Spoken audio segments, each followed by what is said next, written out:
السلام عليكم. النهارده هنعمل كريم شانتيه زي بتاع المحلات بالظبط. هقول لكم ازاي بتاع المحلات بيبقى متماسك، يبقى جميل جدا، تعملي بيه احلى تجليس واحلى تورت واحلى روزيتات.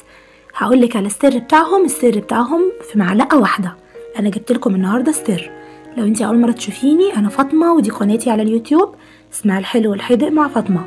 تنسيش تعملي لايك وشير وسبسكرايب. ويلا اوريكم واقول لكم السر اللي في المعلقه ايه.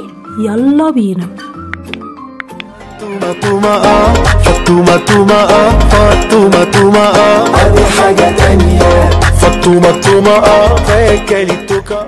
يلا نبدأ ونقول بسم الله. معانا هنا بولة هنحط فيها كوباية من السكر، وهنحط فيها دلوقتي مبدئيا هنحط فيها كوباية من المية المتلجة، وهنحط المية بالتدريج علشان خاطر قوام الكريم شانتيه معانا يبقى كويس.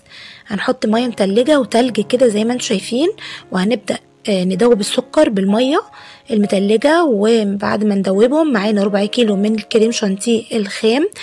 ده كريم شانتيه المتحدة، ريتش المتحدة. بيرمي معانا كمية كويسة ما شاء الله، وهو ده اللي اغلب المحلات الحلوانية هم اللي بيشتغلوا بيه.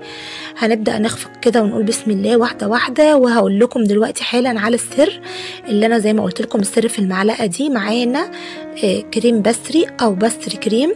هو ده السر في المعلقة دي. معانا على 4 كيلو كريم شانتيه معانا هنحط معلقتين من البستري كريم. هنخفقهم كويس جدا لحد ما لونهم يبقى بالشكل ده وقوامهم بالشكل ده. زي ما انتم شايفين القوام ده لما يعمل منقار كده ويبقى تقيل معانا بالشكل ده. ويا رب اكون فدتكم النهارده في الفيديو بتاعي النهارده، وما تنسونيش في دعوه حلوه وسبسكرايب للقناه ولايك، وانتظروني في فيديو جديد على خير. باي باي.